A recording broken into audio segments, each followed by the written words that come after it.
তো ভাই লোক মই বৰ্তমান আছো আমাৰ গোৱালপাৰাৰ ডায়মণ্ড চিনেমা হলত আৰু আপোনালোকে বহুতে মোক প্ৰশ্ন কৰি থাকে যে চিনেমা হলখন কেতিয়া মুকলি কৰা হ'ব। তো ভাই লোক মই আপোনালোকক জনাই আছো কেতিয়া মুকলি কৰা হ'ব, কিন্তু তাৰ আগতে এটা বহুত দৰকাৰী কথা, মানে আপোনালোকে ভালকে গম পায় যে এখন চিনেমা হল মুকলি হ'বলৈ তাত বহুকেইজন এমপ্লয়ীৰ প্ৰয়োজন হয়। তো আপোনালোকে যদি মানে এই চিনেমা হলখনত এজ এ এমপ্লয়ী কাম কৰিব বিচাৰে তেতিয়াহ'লে আপোনালোকে ইয়াতে এপ্লাই কৰিব পাৰিব। আৰু ইয়াতে টোটেল 20 জন ল'ৰা ছোৱালীৰ প্ৰয়োজন হ'ব, মানে ল'ৰা ছোৱালীয়ে হওক বা মতা মাইকীয়ে হওক আপোনালোকে এপ্লাই কৰিব পাৰিব। আৰু এপ্লাই কৰিবলৈ কিছুমান নিয়ম নীতি আছে, মই আপোনালোকক জনাই দি আছো।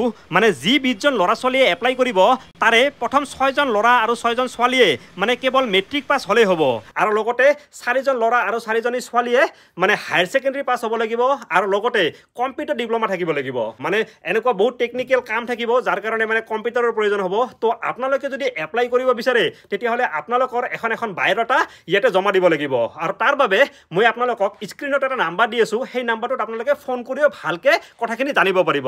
আৰু লাষ্ট ডেট হৈছে এই মাহৰ 30 তাৰিখ, মানে 30 তাৰিখৰ ভিতৰত আপোনালোকে ইয়াতে এপ্লাই কৰিব লাগিব।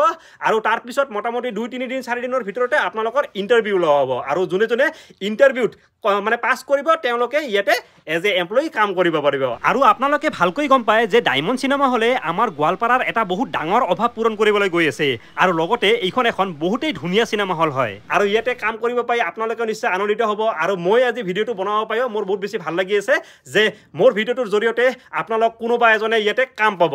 আৰু এতিয়া কথাটো হ'ল মানে চিনেমা হলখন কেতিয়া মুকলি কৰা হ'ব, মানে চিনেমা হলখন মুকলি কৰা ডেটটো এতিয়ালৈকে ফাইনেল হোৱা নাই। তো এইটো মই আপোনালোকক নেক্সট এটা ভিডিঅ'ত মানে ধুনীয়াকৈ জনাই দিম। তো ভাই লোক আজিৰ ভিডিঅ'টো যদি চাই ভাল পাইছে তেতিয়াহ'লে নিশ্চয় চেনেলটো ফ'ল' বা ছাবস্ক্ৰাইব কৰিব নাপাহৰিব।